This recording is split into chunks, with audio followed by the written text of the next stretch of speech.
អាយយពេញចិត្តពេញបេះដូងប្រជាពលរដ្ឋខ្លាំងតែម្ដងរងចាំយូរហើយបងប្អូនគណៈពេលដែលប្រជាជនខំប្រឹងនាំគ្នាធ្វើពហិការប៉ុន្តែមន្ត្រីពុករលួយនឹងឈ្មួញដូចជារដ្ឋដែលនៅតែបន្តលូតលាស់ទិញថៃจากព្រំដែនដែលកំពុងតែបិទនេះនៅតែបន្តកើតមានឥឡូវនេះសម្ដេចតេជោហ៊ុនសែនប្រធានព្រឹទ្ធសភានិងជាអតីតនាយករដ្ឋមន្ត្រីរបស់ប្រទេសកម្ពុជាបានចេញបញ្ជាឲ្យអាជ្ញាធរគ្រប់លំដាប់ថ្នាក់កុំចាប់មន្ត្រីនិងឈ្មួញទាំងអស់នោះចោលហើយឲ្យតែឃើញលួចនាំទំនិញថៃចូលនៅតាមព្រំដែនដែលបិទអាជ្ញាជំរាបសួរបងប្អូនប្រិយមិត្តទេសនិកជនជាទីគោរពបងប្អូនជនរួមឈាមជាទីស្នេហាស្វាគមន៍មកកាន់វីដេអូវិភាគព្រឹត្តិការណ៍សំខាន់ៗរបស់ជាតិកម្ពុជានៅក្នុងវីដេអូនេះខ្ញុំបាទសូមនាំដំណឹងតពូឲ្យមុខណាមួយសម្រាប់ព្រះរាជាណាចក្រកម្ពុជាដែលនឹងអាចនាំឲ្យប្រទេសកម្ពុជាឈានទៅរកការអភិវឌ្ឍលំដាប់កំពូលទៅថ្ងៃអនាគតព្រោះតែនៅពេលនេះកម្ពុជានឹងអនុវត្តច្បាប់យ៉ាងតឹងរឹងជាទីបំផុតចំពោះឈ្មួញដោយរដ្ឋនិងមន្ត្រីណាដែលនៅតែបន្តលួចនាំទំនិញថៃចូលតាមព្រំដែនបិទយកមកចរាចរណ៍លុកនៅក្នុងទឹកដីកម្ពុជាហើយយោងតាមសាររបស់សម្ដេចដែលធ្វើការបង្ហោះនៅលើ account បណ្ដាញសង្គម Facebook ផ្លូវការរបស់លោក William 7 យប់ថ្ងៃទី8ខែតុលាឆ្នាំ2025សម្ដេចបានលើកអំពីទស្សនៈនិងដំណឹងពាក់ព័ន្ធជាមួយប្រជាជនដែលរស់នៅតាមបណ្ដោយព្រំដែនជាពិសេសគឺនៅបណ្ដោយខេត្តបន្ទាយមានជ័យពាក់ព័ន្ធជាមួយនឹងប្រាក់បាតនិងប្រាក់រៀលកម្ពុជាដែលកំពុងតែមានសកម្មភាពផ្លាស់ប្ដូរយ៉ាងមមាញឹកលើពីនេះគឺពាក់ព័ន្ធជាមួយនឹងតម្លៃប្រាក់បាតទៅថ្ងៃអនាគតដែលអាចប៉ះពាល់ទៅលើប្រជាជនកម្ពុជាដែលរស់នៅក្នុងប្រទេសថៃបច្ចុប្បន្នកំពុងតែធ្វើកម្មករថៃមួយវិញទៀតគឺនៅអនាគតតម្លៃរបស់ប្រាក់បាតថៃដែលប្រជាជនកម្ពុជាមួយចំនួនបានរក្សាទុកនៅក្នុងប្រទេសកម្ពុជាក៏ដូចទៀតប៉ុន្តែអ្វីដែលគួរឲ្យកត់សម្គាល់ជាទីបំផុតគឺនៅកថាខណ្ឌតុងត្រង់បងលោកបានធ្វើការស្នើសុំដល់រដ្ឋាភិបាលកម្ពុជាព្រមទាំងអាជ្ញាធរគ្រប់លំដាប់ថ្នាក់ត្រូវតែកម្ចាត់មន្ត្រីនិងឈ្មោះទុច្ចរិតដែលលួចនាំទំនិញថៃចូលមកទឹកដីកម្ពុជាតាមរយៈព្រំដែនដែលកំពុងតែបិទដែលបង្កជាការមើលងាយមើលថោកពីគូភាគីថៃយ៉ាងខ្លាំងដើម្បីឲ្យបងប្អូនជ្រាបច្បាស់សូមបងប្អូនតាមដានស្ដាប់នៅខ្លឹមសារទាំងស្រុងខ្ញុំបាទនឹងធ្វើការអានជូនបងប្អូនប្រិយមិត្តទេសនិកជននៅក្នុងវេលាជាក់ស្ដែងនេះខ្ញុំបានទទួលដំណឹងថាប្រជាជនយើងនៅតាមព្រំដែនពិសេសនៅបរិវេណនៃខេត្តបន្ទាយមានជ័យដែលមានប្រាក់បាតថៃនាំគ្នាដូរយកប្រាក់រៀលតាំងពីខ្ញុំបង្ហោះសារបានប្រមាណ2ម៉ោងកាលពីថ្ងៃទី6ខែតុលាឆ្នាំ2025វាជារឿងល្អដែលប្រជាជនកម្ពុជាប្រើប្រាស់ប្រាក់រៀលលើទឹកដីរបស់ខ្លួនដើម្បីជៀសវាងការខាត់បងនិងក្លាយជាទំនុកខ្សោយសម្រាប់ជាតិនៅពេលដែលគេប្រើជាអាវុធនៅជួរខ្ញុំក្តាប់បានថាបងប្អូនខ្មែរយើងមួយចំនួនដែលធ្វើការនឹងរកស៊ីនៅថៃ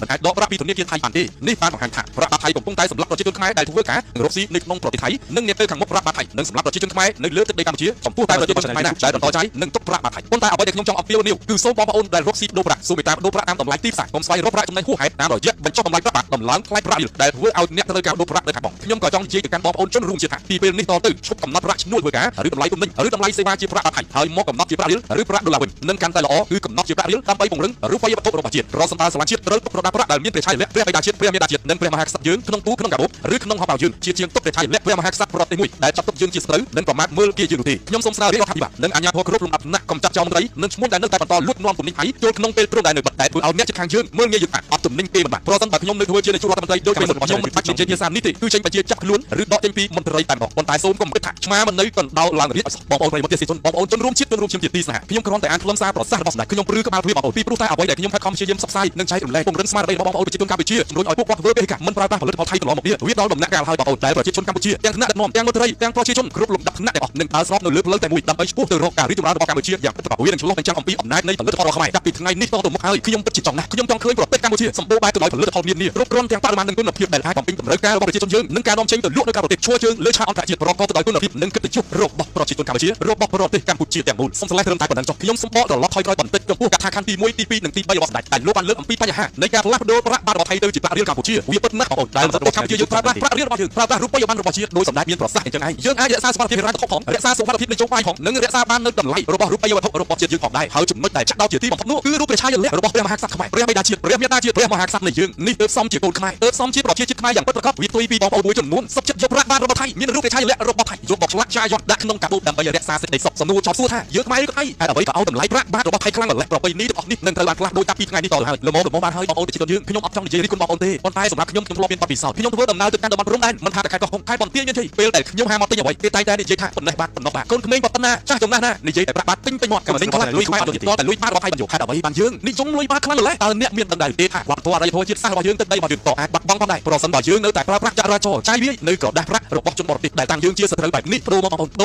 ូរមកលុយខ្មែរមកយើងមានវប្បធម៌អរិយធម៌ដ៏ចំណាស់អក្សរភាសាប្រពៃណីទំនៀមទម្លាប់គម្ពីរក្បួនខ្នាតសិល្បៈចម្លាក់ភ្លេងប្រពៃណីឧបករណ៍តន្ត្រីបៃខឹមរមៀតឯករាជ្យធំប៉ុនទៀតប្រពៃណីត្រីស័ព្ទម្ហូបអាហារសម្លៀកបំពាក់សិល្បៈក្បាច់គុនគ្រប់ទម្រង់ទាំងអស់ខ្មែរយើងមានជាប្រទេសចំណាស់នៅអាស៊ីអាគ្នេយ៍ហេតុអ្វីបានចាំបាច់ទៅទ្រពងប្រទេសមួយនឹងខ្លាំងម្ល៉េះតើថ្ងៃណាបានប្រជាជាតិរបស់យើងភ្ញាក់ខ្លួនប៉ុន្តែចាប់ពីថ្ងៃនេះតទៅដល់ពេលហើយបងប្អូនដល់ឱកាសរបស់កម្ពុជាហើយកម្ពុជានឹងរកឃើញនូវអនាគតមួយយ៉ាងពិតប្រាកដនៅក្នុងឱកាសមាសពេជ្រមួយនេះហើយខ្ញុំបាទជាប្រជាជនមួយរូបសូមអរគុណសម្ដេចតេជោលោកធ្វើសំណើដល់រដ្ឋាភិបាលត្រង់ចំណុចនេះខ្ញុំសូមគាំទ្រ 100% ពីព្រោះថាកូនចៅរងចាំយូរហើយយើងមិនអាចឲ្យអ្នកជិតខាងកាត់ទុកយើងជាសត្រូវនេះមើលងាយមើលថោកយើងទៀតទេយើងមានកិត្តិយសយើងមានកេរ្តិ៍ឈ្មោះមានវប្បធម៌មានអរិយធម៌ខ្លួនឯងមានសមត្ថភាពពេញលេញហេតុអ្វីបានជាយើងចាំ